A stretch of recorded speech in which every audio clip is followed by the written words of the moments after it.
Eh bien, bonjour à chacun, bienvenue pour ce nouvel épisode du podcast à table. Bon voilà, on fait ça régulièrement au début de chaque épisode, on présente rapidement qui on est. Donc une équipe de deux, Mélanie et puis moi, Cyril son mari. Et puis on a lancé en janvier 2025 un programme qui est un programme de podcast de témoignage où on est autour d'une table et puis on interviewe une personne qui partage son histoire. Voilà, le but c'est d'être encouragé par le parcours de vie de cette personne, le parcours de foi plus exactement, avec Dieu, avec Jésus, puisqu'on est une chaîne chrétienne et on fait un peu comme dans la Bible. Voilà, il y a des personnes qui partagent leur histoire et puis on est encouragé par leurs histoires, par exemple l'histoire de Jésus ou l'histoire de Jonas. Voilà, des personnes qui ont vécu des choses avec une relation avec Dieu. Voilà.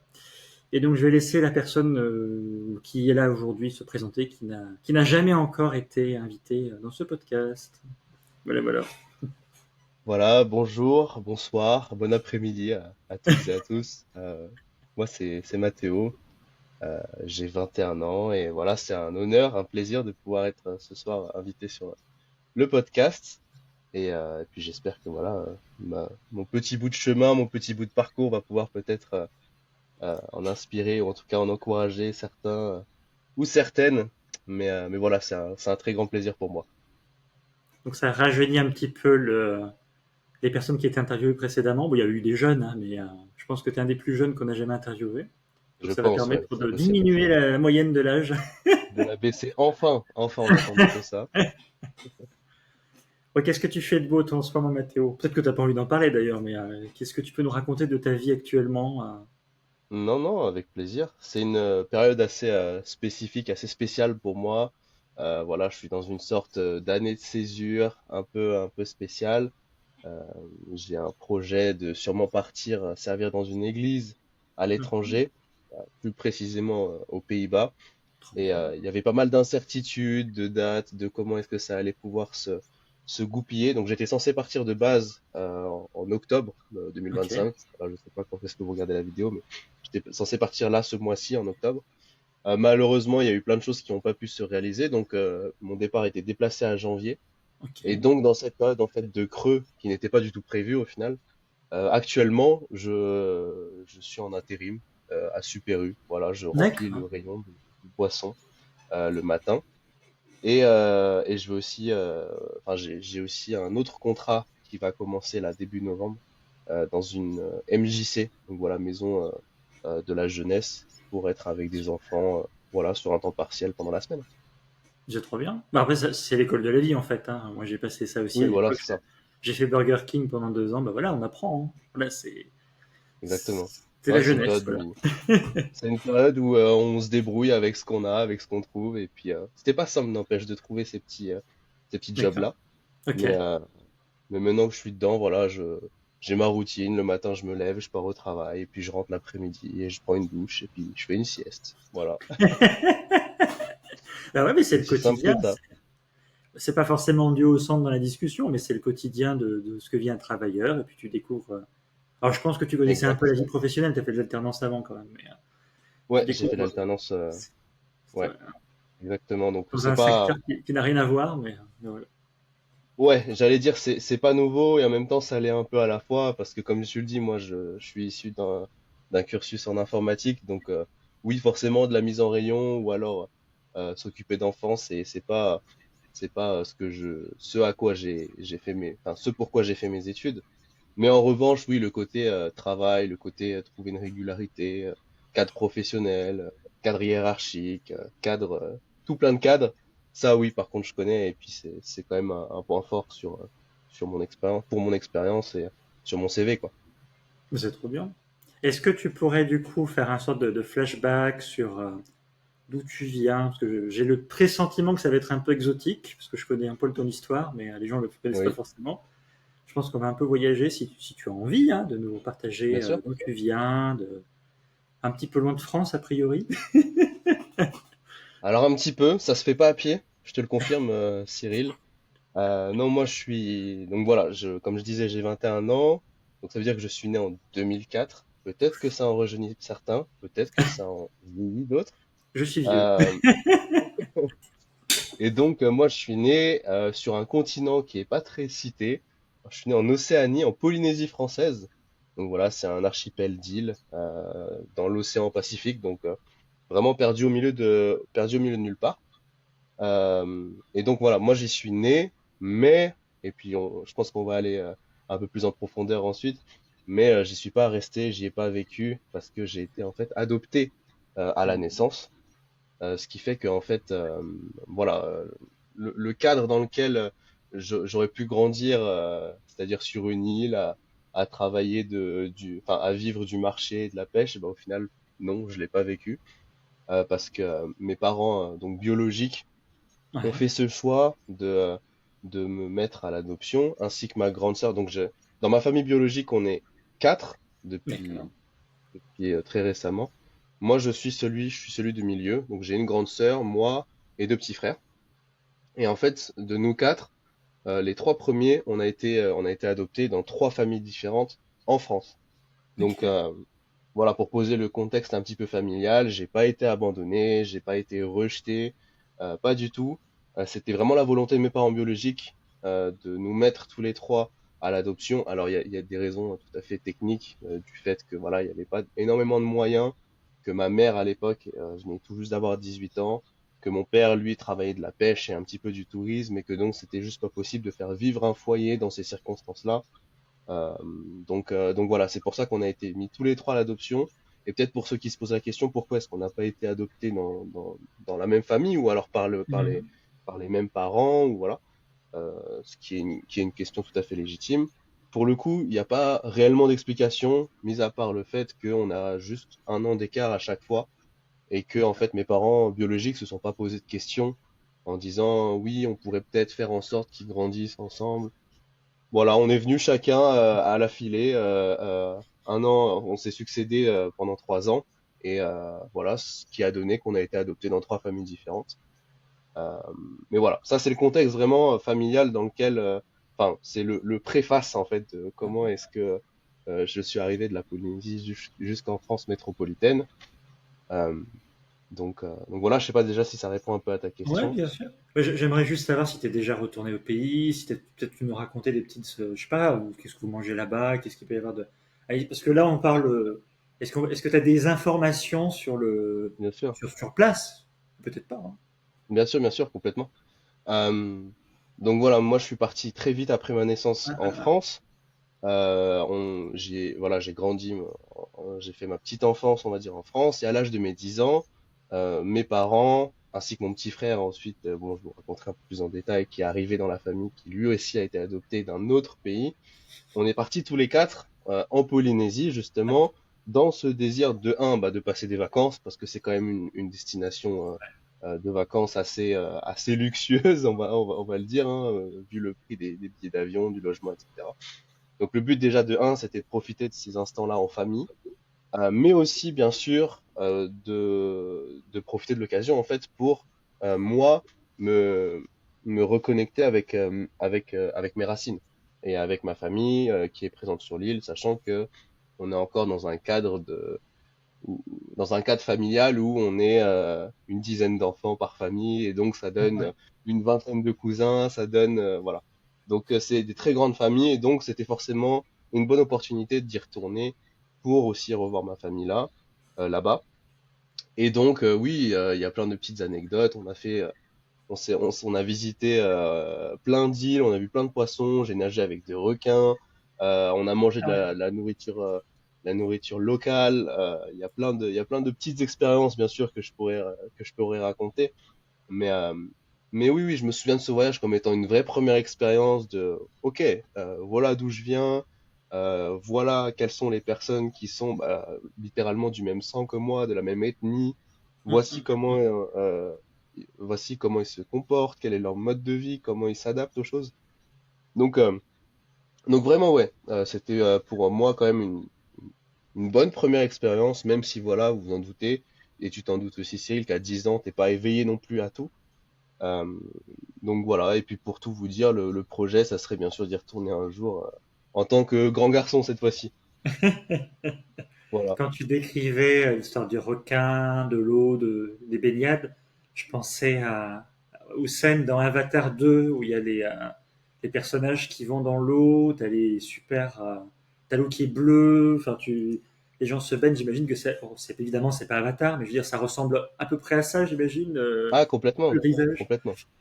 Complètement, et surtout quand on le voit, parce qu'il y a aussi, on va se le dire, il y a la Polynésie touristique, il y a un dicton là-bas qui dit que les grandes îles paradisiaques là-bas, avec les motels, les grands resorts, Ouais, il y a un dicton qui dit, mais il faut aussi aller voir de l'autre côté de l'île, en fait, parce que de l'autre côté de l'île, c'est là où tu trouves les petits villages, les petites communautés, et du coup la main-d'œuvre aussi qui vient parfaire ce côté un peu luxe que sont ces destinations-là.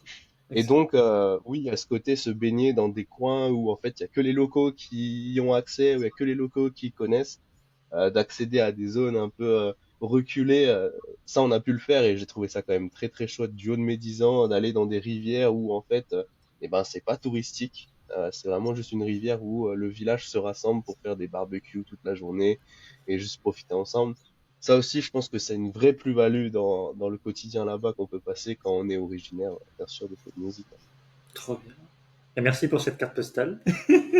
Avec plaisir. Ces J'espère détails que, culturels.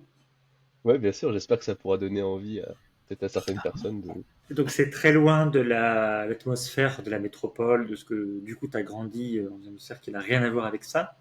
Mais tu as Mhm. un vague souvenir, en tout cas avec ces voyages que tu avais fait, peut-être que tu as même fait plus récemment, je sais plus, mais voilà, tu Ouais, as un petit peu d'image de là où tu viens. D'accord. Et donc complètement. tes parents biologiques sont pas forcément croyants, comment ça se passe?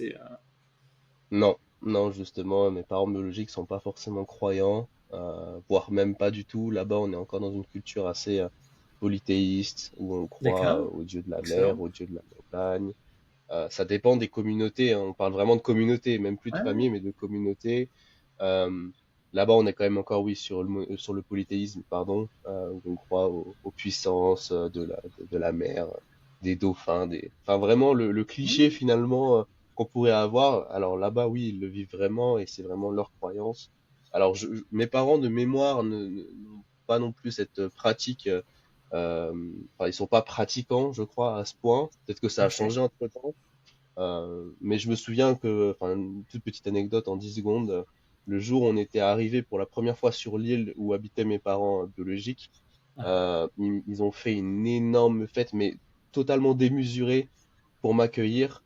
Et il y a eu tout un cérémonial autour de moi avec des couronnes de fleurs, avec des danses, limite comme si j'étais un petit peu la réincarnation d'un dieu qui pouvait adorer. Et je me d'accord. souviens que c'était assez perturbant pour mes parents qui, eux, enfin mes parents adoptifs du coup, Ouais, qui eux, pour le coup, sont chrétiens. Donc voilà. c'est incroyable d'avoir du coup comment dire, le doublement des parents en fait. T'as les parents adoptifs Oui, et biologiques qui se retrouvent dans un lieu là puis pour célébrer ta venue. C'est très particulier. complètement. C'est assez J'ai pas de mots particulier, pour le ouais. décrire.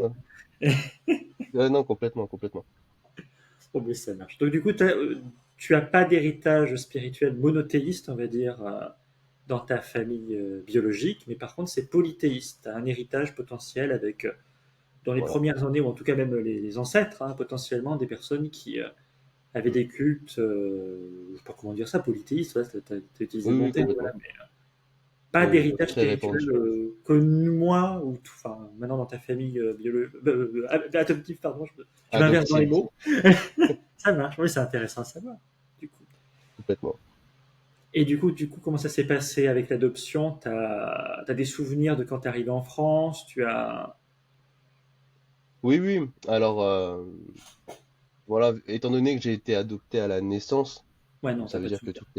tout- toutes les démarches en fait d'adoption ont été faites par mes parents adoptifs en amont de ma naissance, ce qui fait qu'en fait j'ai grandi avec leur éducation, j'ai grandi voilà, en France métropolitaine avec le système français, l'école française, la nourriture française aussi, il faut le dire.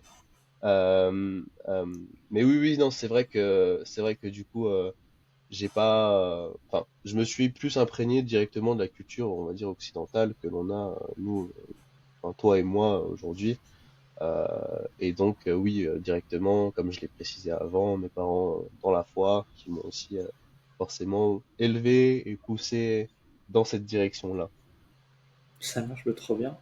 Donc tu débarques en métropole, donc tu grandis, je sais pas, tu fais les premières années d'école, tu as le relationnel avec tes parents adoptifs. Tu sais que tu es adopté ou ils te le disent plus tard tu, Très bonne question. Très bonne question. Parce que pour le coup, on pourrait se demander, oui, comment est-ce que j'ai pu accueillir en fait, enfin, en grandissant, forcément, on est éveillé à des choses. Typiquement, pourquoi est-ce que moi je suis un peu tanné de peau et pourquoi est-ce que mes parents sont blancs? Parce que t'as les premiers copains à l'école, quand tes parents viennent te chercher, qui te disent, mais attends, mais c'est pas ta maman, mais c'est pas ton papa, en toute innocence, bien sûr, hein. Hmm. Mais c'est vrai que du coup, il y a ces petits leviers qui sont actionnés dans l'enfance qui pourraient peut-être dire, bah ouais, pourquoi est-ce que je vis avec ces personnes-là, etc. Et pour le coup, en tout cas, moi, personnellement, ça n'a pas été mon cas du tout, parce que mes parents m'ont réellement accompagné dans la démarche et on jouait carte sur table aussi, hein. Durant mon éducation, ma mère me répétait souvent, voilà, écoute, Mathéo, on n'est pas tes parents, nous ne sommes pas les personnes qui t'ont conçu, et nous sommes aujourd'hui tes parents et nous t'aimons comme notre propre fils et nous voulons voilà te voir grandir, te voir évoluer. Tu seras toujours notre fils. Que tu aies 8, 12, 23, 65 ans, tu seras toujours notre enfant. Et je pense que à force de, alors c'était pas du bourrage de crâne bien sûr, mais à force juste de répéter Ouais. ces petits moments-là, ces petits détails-là, en fait je me suis jamais réellement posé ces questions. Mais pourquoi est-ce que papa et maman sont blancs et moi je suis marron? Voilà, parce que je pense que le travail de leur côté a aussi été bien fait et je pense que ça m'a évité bien des souffrances, je pense. Donc je trouve que c'est une situation dans laquelle eux, ils ont assuré, mais aussi moi où bah, du coup je me suis pas senti blessé ou quoi pendant mon enfance. Donc ça a été juste, ouais, ça a vraiment juste coulé. Super, trop bien. Et Voilà. donc, par rapport à l'église, par rapport peut-être à des groupes de jeunes, à des, je sais pas, euh, école biblique, je sais pas quel terme tu utilises, mais école du dimanche, voilà, tu t'entends Mhm. parler de Dieu, qu'est-ce qui se passe? Tu es intéressé, tu n'es pas intéressé? C'est quoi la température? Oui, bien sûr. Donc ce qu'il faut savoir, c'est que mon enfance, moi, je l'ai passée en Bretagne, dans une D'accord, ville qui s'appelle Quimper. Donc voilà, ok, un petit j'ai peu fait connu. un petit peu connu. J'ai fait mon école primaire, maternelle jusqu'au CM1 là-bas. Donc c'est quand même 7 années de vie. Ouais, Et durant cette période, mes parents, ce qu'il faut savoir, c'est que mes parents se sont rencontrés euh, lors de leur cursus respectif au sein de l'IBG. Donc c'est l'Institut biblique de Genève. d'accord. Ils se sont rencontrés là-bas et donc voilà, ils sont tombés amoureux, ils se sont mariés, etc. Donc en fait, oui, comme je le disais, ils ont ancré un peu comme un pilier central dans ma vie Ouais, ok. la foi en Jésus. Et donc ça s'illustrait dans mon enfance par voilà, on avait l'habitude de prier, on avait l'habitude de lire la parole ensemble, la Bible, de lire la Bible ensemble. Euh, à l'époque où je regardais parfois des dessins animés comme les Barba Papa, et ben, paf, de temps en temps, je regardais aussi des dessins animés, des histoires de la Bible. Enfin voilà, ça a été vraiment partie intégrante de la foi. Et donc, oui, pendant ces 7 grosses années de vie, en fait, en Bretagne, oui, c'était l'église le dimanche, c'était l'école du dimanche. Alors, en étant enfant, c'était beaucoup pour l'école du dimanche, était une bonne excuse pour aller retrouver les copains, faire des bêtises, etc. Mais oui, je veux dire que pendant mon enfance, oui, l'Église était centrale, Dieu et l'amour de Jésus a été aussi un pilier central de ma vie, parce que mes parents me l'inculquaient et je trouve de Ouais. la bonne manière, par des petits détails comme tu précisais avant. Donc oui, non, non, en fait, ça a fait vraiment partie. On va dire que dans les témoignages, quand on demande à quelqu'un, hey, qu'est-ce que c'est ton histoire? Beaucoup de personnes commencent par, bah, j'ai grandi dans une famille chrétienne et moi, j'en fais partie. Ça marche. Donc tu considères que tu es une famille chrétienne, ça marche. Super. Ouais, Et tu voilà. étais enthousiasmé par ça? Tu disais que tu parlais avec, tu faisais des bêtises avec tes copains, ce qui est un peu normal aussi, hein, ça fait partie des moments où tu peux aussi avoir des moments positifs, des moments relationnels avec des gens de ton âge. Enfin, c'est logique de faire un peu de bêtises, quoi. Il me semble que Ouais, c'est complètement. logique.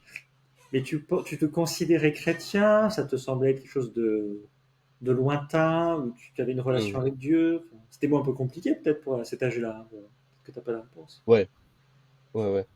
Ouais, ouais, c'est clair.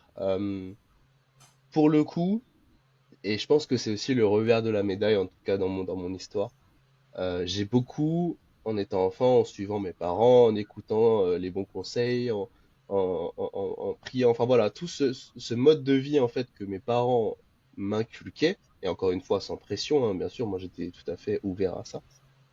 Ça, à petit, dans le début de mon adolescence, à la période de la puberté, et puis ensuite un peu plus après dans les années qui ont suivi, ça a peut-être développé, oui, effectivement, ce côté où, au fur et à mesure du temps, et en grandissant, et en commençant à vouloir peut-être tester mes propres expériences, euh, ma foi s'est peut-être un peu plus reposée sur celle de mes parents, en fait. Ok. C'est-à-dire que aller à l'église, comme on pourrait l'entendre aujourd'hui, c'est ouais, super, on va retrouver les amis, on va passer un bon moment dans la louange, écouter un message. Moi, à l'époque, c'était plus, donc voilà, on va dire 11, 10, 11, 12 ans, en période d'adolescence, début d'adolescence, c'était plus à l'église, ok, parce que papa va prêcher, ou parce que maman fait la louange. Mais j'y trouvais pas encore un intérêt vraiment personnel, et on va y venir. Il y a eu des montagnes russes ensuite, mais c'est vrai que entre cette période voilà de fin d'école primaire, début collège, ouais, il y a eu une belle période de creux où en fait je vivais ma foi à travers la foi de mes parents. Ok. Intéressant. C'est trop bien. Enfin, c'est trop bien de Voilà. savoir que tu vivais comme ça, en tout cas. Et qu'est-ce qui Ouais. s'est décoincé alors? Qu'est-ce qui a fait qu'il y a eu un. Peut-être qu'il y a eu une évolution, il y a eu quelques petits événements qui arrivent, je sais pas, un camp de Mhm. jeunes, avec des discussions, avec un référent un peu Complètement. pas spirituel. Voilà, je te donne des idées comme ça. Mais... Complètement. Je vais essayer de faire clair et concis, mais en clair, donc j'ai vécu à Quimper pendant les 7 premières années de ma vie. Grosso modo, on a vécu aussi quelques temps à Saint-Étienne et puis ensuite on s'est installé à Quimper. Et puis ensuite, mon père a reçu dans la prière et aussi, voilà, parce qu'on était dans une famille d'église qui s'appelle New Ground, New Frontiers, a reçu aussi des appels de phare, on va dire, de différents leaders de cette famille d'église, à peut-être venir soutenir en tant qu'ancien, donc voilà, pasteur ancien, une implantation d'église en région lyonnaise. Et donc c'est Mhm. pour ça qu'en 2014, juste avant la rentrée du CM2, euh, pour moi en tout cas. On a déménagé, donc on a pris nos clics et nos claques, on a vendu la maison dans laquelle on habitait en Bretagne, on est venu s'installer à Lyon, dans le désir bien sûr de suivre cette implantation d'église, mais voilà, de bâtir aussi une nouvelle vie. Et donc moi, c'était une période où j'avais du coup, alors CM2, on a eu 9, 10 ans à peu près. C'était une Ouais. période où justement je commençais à être un peu plus, à vivre ma relation avec Dieu de manière un peu plus personnelle. Alors attention bien sûr, du haut de mes 10 ans, etc. Euh, mais je sais que pendant ces 2 années-là, donc de ces 10 ans jusqu'à mes 12 ans à peu près, j'ai vécu des belles choses avec Dieu, des très belles choses personnellement. Ce qui m'a en fait amené, bon bien sûr il y a eu plein d'autres événements, mais j'ai dit que j'essayais d'être concis, qui m'a amené au baptême en fait. Au baptême, et c'était durant le deuxième week-end d'église, je crois, à Lumière des Nations, et donc aujourd'hui c'est de toute confiance. J'ai pris le baptême à ce moment-là parce que je sentais que dans mon cœur, il y avait comme une conviction de croire personnellement euh, en ce que nous enseigne la Bible, de croire Ouais. personnellement, oui, Jésus est notre Sauveur et Seigneur, et de vouloir l'accepter et de vouloir reconnaître ça publiquement. Donc voilà, l'année de mes 12 ans, ça a été l'année de mon baptême. Super. Et puis, c'est là où justement, plot twist, c'est là où tout a commencé à un petit peu dégénérer dans ma vie. Vraiment immédiatement après, en fait, de mes 12 à mes 18 ans. Donc Ah, c'est une très longue période de 6 années environ. Euh, j'ai eu, j'ai voulu faire mes expériences littéralement, et je pense que j'en ai fait une bonne majorité.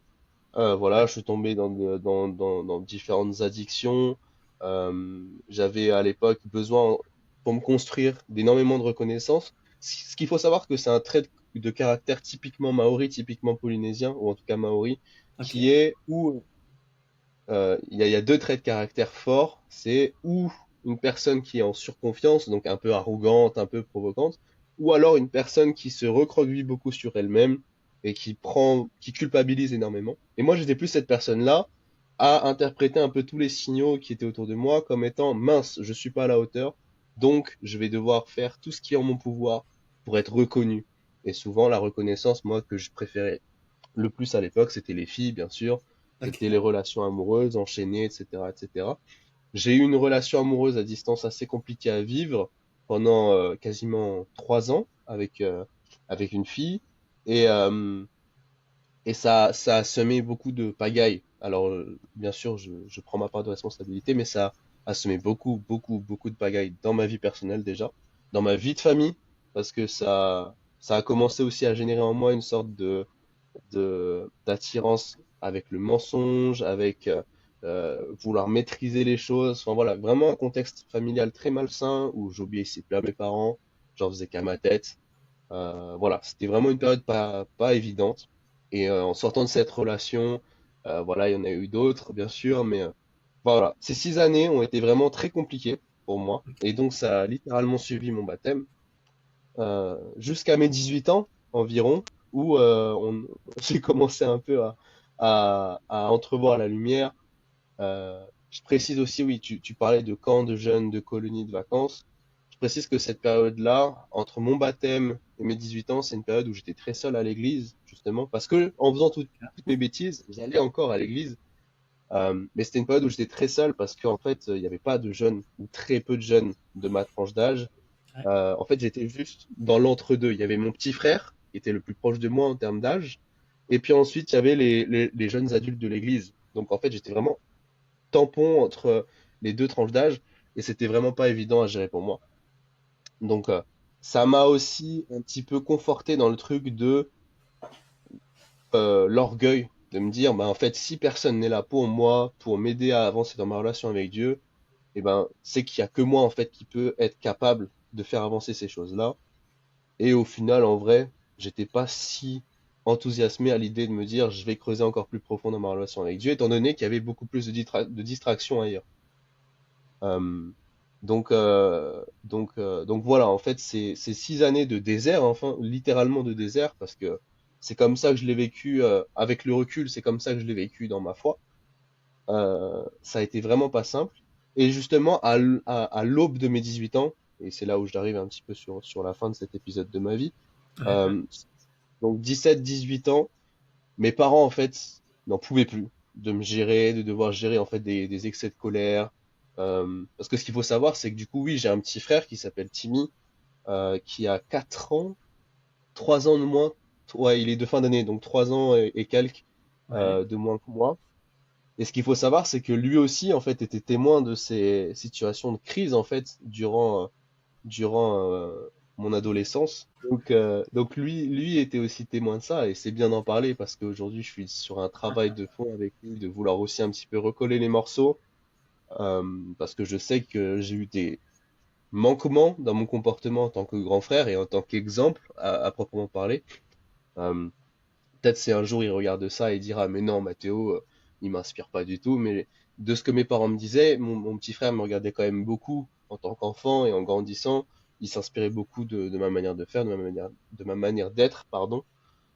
Et que donc, oui, cette période en fait de désert spirituel pour moi et de désobéissance en fait totale à toute, à toute loi en fait, parce que j'acceptais pas les contraintes. Lorsqu'on me posait une barrière, en fait, moi, la seule chose que j'avais envie de faire, c'était de passer par-dessus. Donc, Ok. je sais que c'est une période vraiment familialement, sentimentalement, très compliquée. Mes parents n'en pouvaient plus. Voilà. Mes Ok. parents ne pouvaient plus supporter cela. Et donc, ils ont commencé à en parler un petit peu aux anciens de l'église. Alors, mon père fait partie de l'équipe, vous allez me dire. Mais il y avait, à l'époque, il y avait 3 anciens, dont Rémi Gomez, peut-être que certains d'entre vous connaissent. Et puis eux ont décidé un peu dans un conciliabule de commencer peut-être à me prendre sous leur aile, à dire mais en fait Mathéo là il a trop dévié de son chemin, il est parti dans des terrains qui sont boueux, qui sont hasardeux, c'est pas possible quoi. Donc on va peut-être essayer nous à notre juste échelle d'anciens en fait de responsables d'église et donc en place d'autorité spirituelle de peut-être l'accompagner. Et donc c'est comme ça que j'ai pu être suivi, on va dire, dans l'année de mes ouais, 16, 17, 18 ans, par Rémi, mais aussi par Pierre Da Silva, qui a déjà été interviewé sur le podcast à table, si je me trompe pas. Ben, Rémi aussi. Ah oui, Rémi aussi, ouais, super. Pas de problème. Je vous invite à aller voir leur interview alors.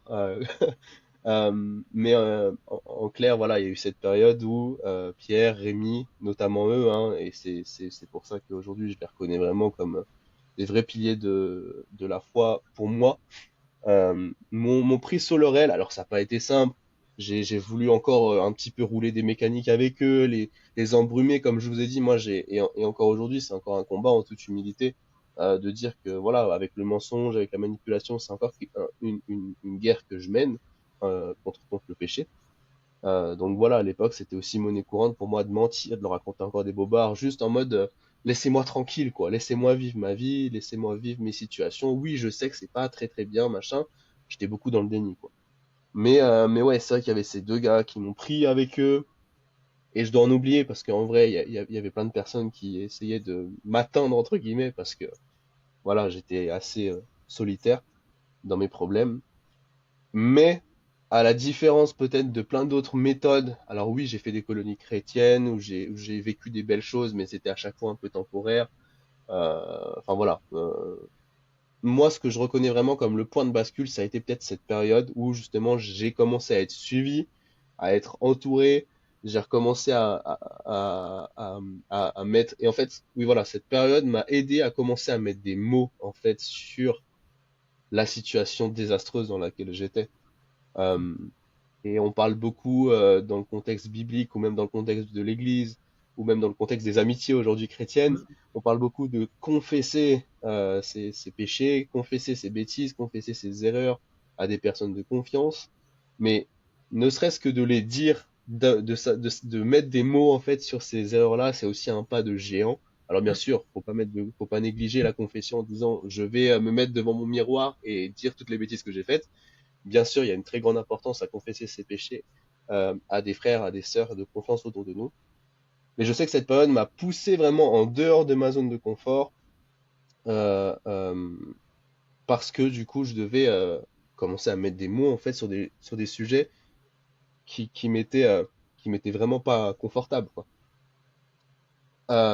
Et donc, voilà, avec patience, avec amour, avec bienveillance, avec des rechutes parfois aussi, mais avec beaucoup de tolérance. Il y a eu cette page qui a commencé petit à petit à se tourner. Il y a eu de la démarche de repentance, il y a eu de la démarche de demander pardon aux personnes qui m'entouraient, mais aussi, et en premier lieu surtout à ma famille, à mes parents. Euh, donc voilà, il y a eu vraiment tout un processus où je me suis engagé. Ce qui fait que l'année de mes 18 ans, et j'y arrive enfin, euh, un soir, je me vois encore rentrer du lycée, c'était l'année de ma terminale, rentrer du lycée et repenser dans ma tête, oh non, je vais encore rentrer à la maison, les problèmes, on va encore se crier dessus, on va encore, voilà. Et en fait, je suis rentré et puis mes parents m'ont appris, ou alors il y a peut-être 2, 3 jours d'intervalle, mais c'était en mars, dans la période de mon anniversaire, et en fait, j'ai appris qu'ils m'avaient préparé un anniversaire surprise avec des amis, etc. Et tout de suite, toute cette aigreur en fait que j'avais en moi avant d'arriver à la maison, parce que je me disais, mais en fait, à aucun moment mes parents ils seraient capables de faire ça après tout ce que je leur fais subir, quoi. Toute cette aigreur que j'avais, elle m'est retombée dessus en quelque sorte. Je suis monté dans ma chambre, j'ai fondu en larmes, et j'ai compris ce jour-là que voilà, il y avait un amour qui allait au-delà de la part de mes parents, mais donc quand bien même mes parents peuvent me donner de l'amour alors que je leur fais du mal, Dieu lui aussi en fait ne m'a pas abandonné dans cette période-là et me donne aussi un amour qui est euh, immense. Et donc c'est voilà dans cette période-là de mars-avril, l'année de mes 18 ans, où j'ai commencé à faire une vraie démarche de vouloir remettre ma vie en ordre. Et aujourd'hui, vous allez me dire, j'ai 21 ans, où est-ce que t'en es? Peut-être que vous êtes un petit peu curieux, mais voilà, pour un peu clôturer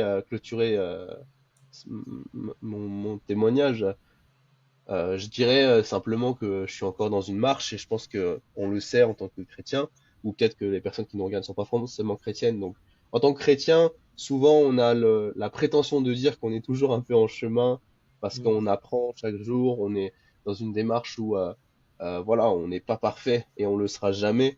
Et donc, on doit être prêt à pouvoir pallier à ce que Satan, l'ennemi, va mettre sur notre chemin. Et puis parfois on va retomber, et parfois on va vraiment retomber et vraiment s'amocher, euh, mais, euh, mais Christ nous relève aussi par son sacrifice à la croix. Et je pense que voilà, dans ces 3 années qui viennent de s'écouler pour moi, c'est ce que j'essaye un peu plus chaque jour d'appliquer et de croire, de dire, mais ok Mathéo, t'as encore peut-être des combats avec tel sujet, avec telle chose, avec telle personne, t'as eu une situation qui t'a énervé, et donc t'es un peu hypocrite ou un petit peu faux semblant avec cette personne, mais pourquoi est-ce que Christ est mort en fait sur la croix? Bah, c'est justement pour que ces fardeaux-là, en fait, que pour ces petits problèmes-là sautent et disparaissent à tout jamais. Et on parle pas de quelque chose qui dure 90 minutes comme le match de foot de l'OL là dernièrement, j'ai regardé. Non, non, on parle de l'éternité.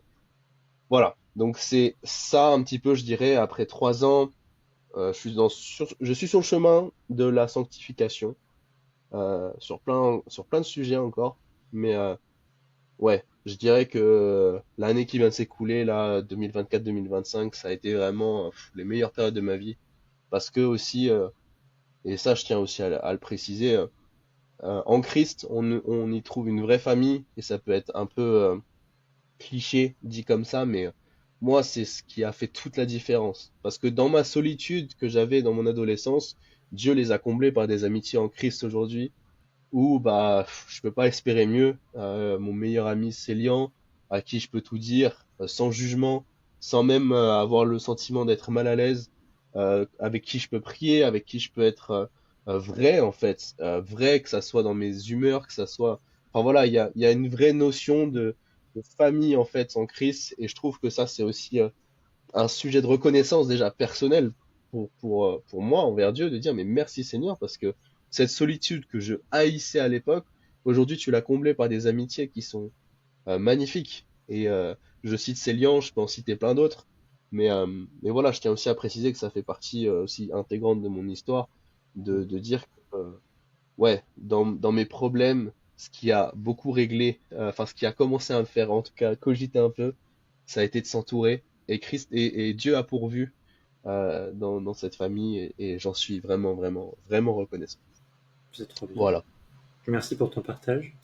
Il y avait juste une remarque du coup, enfin plus d'une remarque d'ailleurs, mais tu as parlé que tu étais un peu solitaire du coup autour de tes 12 ans, si je me rappelle bien, après ton baptême dans l'église. Et ça m'a marqué parce que l'église est quand même à Lyon, qui est quand même une ville gigantesque. C'est une, si c'est pas la deuxième, c'est la troisième, je sais plus combien, mais voilà, ça fait partie des villes les plus grandes de Mhm, France. Donc je peux imaginer combien, ben, moi le premier à l'époque, hein, j'étais aussi un peu isolé dans un contexte totalement différent du tien, mais cette idée qu'effectivement à cet âge-là, mhm. les relations c'est important, et puis que bah, peut-être qu'on n'est pas dans un cadre idéal, malgré le fait qu'on a des gens autour, mais on ne trouve pas forcément le cadre idéal et les personnes autour de nous. Après, il y avait aussi cette idée que tu as été entouré par des papas spirituels. Tu parlais du coup des anciens d'église. Alors, pas forcément ton papa Complètement, ouais. adoptif, parce que c'est plus compliqué. Ça reste ton père, ça reste celui que tu Oui. vois là. Donc, il y a un besoin de parler avec des personnes autres que ton papa adoptif. Ça aurait été le biologique, ça aurait été pareil. Voilà, c'est juste que la notion de papa spirituel est extrêmement importante. Donc, ils t'ont épaulé, ils ont été là pour toi, ils ont mouillé le maillot pour toi. Ouais, Et complètement. c'est pour grandir, c'est hyper important, quoi. Mm, mm, mm. Donc voilà, donc après, tu as vécu des choses complexes, mais ça s'appelle l'adolescence, a priori. Je pense que c'est. Avec aussi une adoption qui était là, donc il y avait peut-être aussi. Tes parents n'avaient pas forcément. Enfin, ça aurait été leur enfant biologique, peut-être que ça aurait été un poil différent, quoi. Il y avait aussi toute une sorte d'héritage qu'ils n'ont pas pu anticiper, j'imagine. Peut-être que j'ai des bêtises, hein. Ouais, Corrige-moi, hein, non, non, non, non, c'est pertinent. Mais pour le coup, je pense que c'est pas le. Alors peut-être que je pèse pas le poids de mes mots, mais pour le coup, j'ai peut-être pas le sentiment que c'est comme ça que que eux avaient aussi décidé de comment est-ce qu'ils allaient faire, de pourquoi, etc. Euh, je pense qu'aujourd'hui, oui, ils ont laissé un héritage en moi et en mon petit frère, parce que maintenant que, comme je le disais, je suis sur une démarche beaucoup plus de vouloir, euh, ouais, on parle du chemin de la sanctification, voilà, de vouloir m'épurer entre guillemets. Là, je me rends compte vraiment du bijou en fait qui a été formé, D'accord. par mes parents des années en arrière. Et on parle vraiment de mon enfance, hein. C'est pour ça que j'en parle ce soir. C'est parce que c'est vraiment des détails de ma vie sur lesquels aujourd'hui je reconnais que oui, il y a eu une différence qui a été faite. Donc je sais pas si pour eux ça a été de manière consciente, mais je sais qu'aujourd'hui je commence à peser vraiment le poids de l'héritage qu'ils ont placé en moi et en mon petit frère, quoi. Mais en tout cas en moi, parce que je vais pas parler pour lui, mais de ce que eux ont voulu et de comment est-ce qu'ils ont fait, je sais pas. Faudra peut-être que je leur demande un jour et Y a pas de qu'on se souci. pose derrière un café avec eux pour en discuter. Mais après, oui, non, c'est très pertinent et je pense que bah, tant que je vivrai, j'aurai jamais vraiment la réponse et puis tant qu'ils seront encore là et puis voilà, qu'on écrit un petit peu l'histoire au fur et à mesure du temps et Bien sûr. ouais, mais très pertinent comme remarque. Et par rapport à l'église, du coup, Confluence, qui s'appelait à l'époque Lumière des Nations, dans laquelle tu es impliqué, je dis ça parce que je te vois à peu près tous les dimanches maintenant, voilà, pendant un an, t'as pas trop vu parce que tu étais souvent à Montpellier pour X raisons. Voilà, qu'est-ce que tu fais de beau du coup dans l'église? Est-ce que tu es impliqué dans des ministères? Est-ce que tu t'épanouis maintenant? Voilà, comment tu le vis, voilà, tout simplement. Bien sûr, bien sûr. Euh, oui, donc ça aussi, ça a été tout un sujet pendant cette période de désert, hein. J'y reviens, mais euh, moi je suis percussionniste batteur à la base, c'est vrai qu'il y avait un besoin à l'église à l'époque en termes de percussion, mais je sais que pendant cette période de désert, justement, en fait, les responsables de l'église ont dit, mais en fait, Mathéo, t'es, à notre sens, avec amour et bienveillance encore une fois, mais il me disait, à notre sens, t'es trop à côté de la plaque par rapport à l'appel qu'il y a sur ta vie, en tout cas par rapport à la louange, quoi. On peut pas dire, voilà, Mathéo, on le place au devant de l'assemblée, même s'il joue de son instrument, même s'il est pas trop mis en avant, on peut pas le mettre en avant parce qu'il vit des situations qui sont beaucoup trop contradictoires. Euh, D'accord. par rapport au cadre de l'Église, quoi. Donc ça a été une période aussi, enfin voilà, c'était juste pour le Ouais, préciser. intéressant. Et donc maintenant, depuis ces derniers temps, comme tu le disais, moi j'ai passé l'année en cours là, 2024-2025, à Montpellier pour mes études, pour faire une troisième année de licence. Et cette année, j'ai commencé à prendre un peu plus de responsabilité dans la louange au sein de l'église là-bas à Montpellier, qui s'appelle La Source d'ailleurs, qui fait partie de la même famille d'églises que Confluence. J'ai commencé un petit peu, voilà, à commencer à apprendre un petit peu le caron, les percussions. Voilà, petit à petit, parce que c'était aussi mon désir de pas vouloir en fait revenir sur les chapeaux de roue et parce que voilà, la louange, c'est pas que jouer de la musique, malheureusement entre guillemets, mais c'est aussi toute une attitude de cœur. Mais voilà, et au fur et à mesure en fait sur Montpellier, j'ai commencé à apprendre la guitare, commencé à chanter, à accompagner, euh, et j'ai bien été accompagné d'ailleurs. Ce qui fait qu'en revenant à Lyon, bah, en fait l'équipe de louange en place et puis les responsables de l'église, ça leur a semblé comme étant une évidence de dire mais Mathéo, on continue à te pousser, on continue à t'encourager dans la louange. Donc voilà, je suis investi avec la louange, bien sûr, j'aimerais bien m'investir avec les enfants parce que j'aime beaucoup les enfants, enfin, dans le sens où j'aime beaucoup m'occuper d'eux. Euh, donc oui, au sein de l'Église aujourd'hui, je trouve que j'essaye encore de trouver l'équilibre dans les responsabilités qui me sont confiées et de garder toujours ça en tête, de me dire bah voilà, c'est oui, c'est un acte de service envers l'Église, mais c'est aussi un acte d'obéissance envers Dieu. Ok. Et il faudrait pas que je passe l'un au-dessus de l'autre sans trop m'en rendre compte parce que ça pourrait aussi devenir un petit peu dangereux pour moi. Donc voilà un petit peu mes petits services à l'église. Bah, du coup, question, puisqu'a priori, tu es plutôt doué en musique, est-ce que tu as des petits Mhm. conseils à donner à quelqu'un qui voudrait, je sais pas, commencer la musique ou se dire, voilà, j'ai envie de m'impliquer au niveau louange? Peut-être que tu l'as déjà dit, mais voilà, est-ce que tu as des petites billes, hein? Parce que apparemment, j'ai Ouais, un bien sûr. professionnel en face de moi, donc j'en profite. Non, professionnel peut-être pas. Mais ouais, je pense que c'est important alors déjà de trouver son église locale. Moi, j'aurais toujours tendance à dire que c'est important de se retrouver le dimanche, pas seulement pour louer, pas seulement pour entendre un enseignement et pour ensuite manger ensemble, mais pour l'aspect communautaire, justement, parce qu'on apprend des uns des autres, des talents de l'un, des talents de l'autre. Et je pense que dans la musique, et spécialement dans la louange, aujourd'hui en francophonie, mais aussi en anglais, enfin sur les pays anglophones, on a plein de ressources. Donc je dirais, voilà, s'inspirer de l'Église, qui est le cœur, qui est l'épouse de Christ, de Ouais. s'inspirer des membres de l'Église autour de nous, qui ont peut-être des compétences. Enfin, en fait, faut pas hésiter à aller voir le responsable ou la responsable de la louange, ou l'équipe, ou dire est-ce que je peux venir quand vous répétez, ou un peu plus tôt, pour voir comment ça se passe, comment est-ce que... Parce que moi, j'ai fait beaucoup ça au début, juste de venir aux répétitions, d'arriver plus tôt, ou de poser mes questions, en fait. Mais, ah, pourquoi est-ce que vous priez avant de commencer votre répétition? C'est bête, mais c'est des petits détails aussi. Donc, je dirais numéro un, s'inspirer des personnes qui vous entourent. Et je suis sûr qu'il y a énormément de personnes qui vous entourent qui ont des compétences à vous partager dans leur domaine.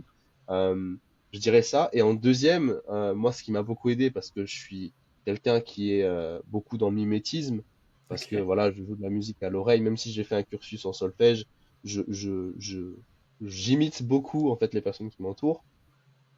Je dirais voilà d'écouter bien sûr de la louange, voilà parce que techniquement ça reste de la musique au fond Mhm. et j'aimerais pas dire de bêtises mais de mémoire je sais qu'il y a des passages de la Bible qui stipulent que notre louange doit être parfaite. Voilà, attention à prendre avec des pincettes les mots que je vais dire, mais moi, j'interprète cela comme étant parfaite aussi techniquement. Il y a quand même une attente technique derrière tout ça. On n'est pas sur juste. On peut très bien faire un temps de louange avec une guitare et un piano, mais si la guitare est désaccordée et que le piano, il manque quatre touches qui sont buggées, ça va peut-être sortir les gens de leur louange et donc, D'accord. voilà, il y aura un impact derrière. C'est ça que je veux dire par là. Donc, Mhm. je dirais, voilà, s'entourer, puis ensuite écouter ce qui se fait déjà en fait. Il y a des grands groupes, mais il y a aussi des toutes petites églises qui écrivent leurs chants. De préférence, vu qu'on est en France et qu'on parle français, j'ai beaucoup tendance à aussi encourager à écouter de la louange en français Ok. parce qu'on comprend aussi un peu mieux ces paroles et parfois les chants traduits sont pas forcément bien traduits. Pas tous, attention, mais parfois Mhm. il y en a qui sont un petit peu tatillons sur les mots. Moi, je le suis en tout cas. Donc peut-être écouter de la louange en français. Il y a plein de groupes, Collectif chez Ouvert, Samuel Olivier, Seb Korn. Voilà, il y a vraiment plein de ressources. Donc ouais, je vous encourage juste à profiter de ces ressources qui sont là et à pas hésiter. Surtout, hein, faut pas hésiter à se lancer, à dire bah voilà, moi je sais faire ça, je pourrais peut-être apporter ça. Et donc voilà, aller voir les leaders, aller voir les responsables. Ne faut pas hésiter quoi. Faut aussi se lancer. Euh, voilà. Du coup, t'as bien parlé ouais, des différents groupes de musique, parce que j'allais te poser la question, du coup, quel groupe de musique t'intéresse ou comment dire, qu'est-ce que t'écoutes, voilà, au niveau de louange, évidemment, pas forcément de Que parler de j'écoute, ouais, Shakira et bien puis sûr. de Coldplay, voilà, mais voilà, de groupes chrétiens, en tout cas, qui t'inspirent. Et du coup, t'as parlé aussi de pas mal de groupes, c'est super. Sauf si tu veux en Ouais. compléter, voilà, mais. Euh, non, moi enfin juste voilà préciser que moi j'écoutais beaucoup de rap D'accord, pendant toute mon super, adolescence. Je ne jurais que par ça, j'ai envie de dire, parce que excellent. j'écoutais que ça. Euh, et je me souviens parce que parfois la question c'est est-ce que si j'écoute du rap du monde, on va dire, hein, du rap Ouais. des artistes aujourd'hui sur la scène francophone, par exemple, est-ce que si j'écoute du rap mondain, est-ce que je perds un petit peu ma foi? Et c'est une question qui revient beaucoup chez les jeunes, notamment, qui se disent, mais ouais, moi j'aime beaucoup Jésus, mais j'aime beaucoup aussi les artistes rap qui disent plein de gros mots là. Alors, oui, je cautionne pas les gros mots, mais je les écoute quand même. Et c'est ce qui me fait un petit peu rire, si je peux me permettre la parenthèse. C'est ce qui me fait toujours un peu rire, c'est que bah voilà, en fait, ça dépend bien sûr la sensibilité de chacun et de chacune à ce genre de paroles-là. Ouais. Moi, j'aurais toujours tendance à dire de ne pas s'exposer à ça parce que on est parfois sur du vocabulaire vraiment trash. Euh, mais euh, mais voilà, je dirais moi dans mon époque où je me disais impossible que je me détache du rap, c'est impossible parce que moi j'écoutais hein, franchement. toute transparence, j'écoutais ces artistes-là. Ouais, Et ok. bien que je me cachais derrière plein d'excuses en disant oui, mais j'aime bien l'instrumental, j'aime bien la manière par laquelle il rappe, ou j'aime bien CMI, tout compte fait, à la fin, ce qui reste, c'est bah oui, c'est qu'est-ce qu'il disait. Et un jour, je me souviens, j'en parlais avec, je crois, Pierre ou je sais plus qui. On parlait de la louange. En fait, je demandais à cette personne-là, qu'est-ce que t'écoutes, toi, en m'attendant à ce qu'il me réponde, bah j'écoute tel artiste rap, etc. Et pas du tout. Il me sort, moi j'écoute tel groupe de louange, tel style de louange, machin. Et je dis, mais comment est-ce que tu fais pour écouter que ça?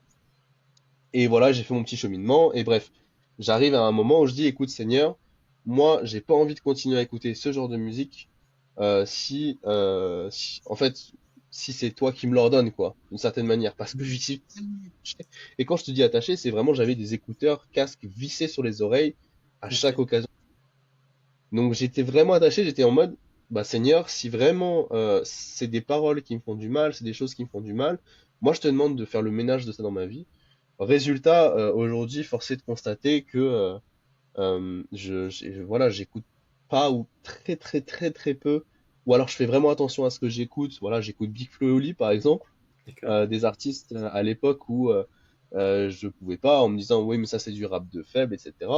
Moi j'aime beaucoup Big Flo et Oli par exemple, voilà, pour l'anecdote. Excellent. Mais à côté, le reste maintenant de ma playlist, elle est quasiment que centrée sur de la louange. Parce que justement, comme je le disais juste avant, je suis dans cette recherche de vouloir un peu me perfectionner techniquement. Donc j'écoute un petit peu ce qui se fait à gauche, à droite. Mais aussi, bah, juste je savoure parfois le matin de marcher dans la rue, de me balader ou de partir au travail à vélo avec mes écouteurs. Je savoure juste bah, des belles paroles qui m'encouragent pour ma journée, qui glorifient Dieu bien sûr, qui mettent Jésus toujours en avant. Ouais, je dirais que c'est un petit peu ça. Et donc, concrètement, juste pour répondre à ta question, j'écoute beaucoup, de plus en plus de louanges en français. Là, il y a un groupe qui s'appelle Gospel Wave Music qui a traduit pas Ok. mal de chants anglais de la bonne manière. J'ai le sentiment que c'est voilà, traduit par LTC et que ça fonctionne bien. Et puis il y a des artistes comme Pat Barrett aux États-Unis qui a sorti aussi son album dernièrement là et qui est vraiment du top du top. Voilà pour les petites références actuelles. Excellent. Oh, bah, trop bien. Donc on a toute une bibliographie, ou je parle peut-être pas biographie, mais musicologie, ou j'en sais rien. Voilà, une bibliothèque de musique si on est intéressé pour découvrir des Exactement. choses qu'on ne connaît pas. C'est super. Trop bien. Et merci Exact. pour ton temps. Je n'arrive pas à avoir d'autres questions à te poser. J'essaye de réfléchir. Qu'est-ce qu'on peut te poser comme autre question? Mais en tout cas, voilà, c'est. Bah voilà, en gros, tu as la vie devant toi maintenant. Voilà, puis on te réinvitera peut-être plus tard si tu pars vraiment aux Pays-Bas. Peut-être qu'on aura l'occasion de Bah, par parler de ce exemple, que tu vis là-bas. Voilà. avec grand plaisir. Avec grand plaisir. Parce Bah que merci franchement, pour voilà, l'invitation en tout cas. ouais, mais bien sûr, Et c'était une puis joie. Mais en fait, pour être concret, pour expliquer à tout le monde, parce que moi j'aime bien être honnête dans ces cas-là, dire la vérité devant tout le monde. Et on a eu Simon qui est venu il y a quelques semaines à un podcast à table. Et en fait, en off dans les coulisses, il m'a dit tu sais, Cyril, Mathéo, il a un super témoignage, tu devrais l'inviter. Moi, j'avais pas forcément pensé à Mathéo, mais pas pour une histoire de. C'est que pour moi, voilà, t'as 21 ans et en fait, je savais pas ce que tu pourrais nous raconter. En fait, j'en avais aucune idée. C'est pas du tout une histoire que je voulais pas t'inviter, mais j'essaie d'imaginer ce que la personne peut dire. Et puis voilà, en fait, as beaucoup, beaucoup de choses à partager. C'est extraordinaire. Du haut, en plus d'un âge qui est pas. T'as pas 50 ans, quoi. T'as tout le temps pour évoluer. Et puis voilà, je me suis même dit peut-être J'ai que je 50 vais ans. contacter Célian pour. Voilà, pourquoi pas, hein, si tu as des contacts. Voilà. Par exemple. Par exemple. Non, Ce non, serait une joie complètement. de. Parce qu'en fait, là, vous êtes. Voilà, moi, du coup, je vieillis parce que quand tu me dis que t'es 2004, c'est ça, tu m'as dit, t'es né en 2004. 2004. Punaise. 2004. J'étais au collège, voilà.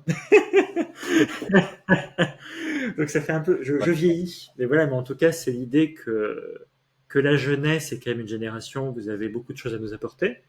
Je trouve un degré de maturité important, avec beaucoup de choses à apprendre, beaucoup de choses à améliorer. On est d'accord, je veux dire, tout n'est pas encore parfait dans ta vie, mais dans la mienne non plus, figure-toi. Et voilà, c'est l'idée que t'as quand même vécu, donc c'est super. Donc on est ravi d'avoir une Voilà. génération qui aime le Seigneur, qui l'adore, qui a envie de le servir, qui veut être, comment dire, qui veut être dans l'excellence du service pour le Seigneur. Donc ça c'est génial, ça nous met aussi une claque en disant, bah, il y a des jeunes qui ont du niveau, et c'est super, avec Hmm. une bonne maturité, ou en tout cas voilà, ça va venir aussi. Dans 10 ans, tu seras plus mature qu'aujourd'hui, mais bon, hein, déjà à l'âge que tu as Ah, beaucoup de c'est choses à donner. Voilà, donc c'est certain. trop bien. Voilà, voilà, voilà. Bah, merci. C'est encourageant, c'est très encourageant pour moi et pour, ouais, comme tu dis, pour notre génération. Et on se languit de voir, comme tu dis, on a toute la vie devant nous. C'est en partie vrai. On se languit un petit peu de voir Jésus intervenir dans cette génération et de voir dans les mois, les semaines, les mois, les années à venir, comment est-ce que les choses vont pouvoir bouger, étant donné aussi les circonstances actuelles qu'on traverse autour de la planète. Absolument. Euh, c'est sûr qu'on s'attend à de grandes choses et puis on est aussi quand même au service d'un Dieu qui est capable de faire de grandes choses et on croit avec foi que oui, il est capable de faire changer le cours des choses. Ouais, on est content d'être acteur de ça et je pense que bah, je t'inclus aussi, j'inclus tout le monde en disant qu'on est tous au service d'un Dieu qui est glorieux, qui est merveilleux et je pense que le plus important c'est de se rappeler de ça, de dire que voilà, ouais, le Seigneur au centre et puis le reste viendra. Alors, spontanément, là, j'ai une anecdote à partager. Bon, une anecdote, c'est un, un- une expérience, en fait, puisque là, on est intergénérationnel, entre guillemets. Tu es plus jeune que moi. Il y a des personnes qui, à votre casse à table, étaient plus âgées aussi. Je pense notamment à Tom Clancy, qui est retraité, qui est au service du Seigneur Mhm. aussi. Mes expériences passées, j'ai fait des conventions charismatiques familiales, on va dire, avec différentes générations.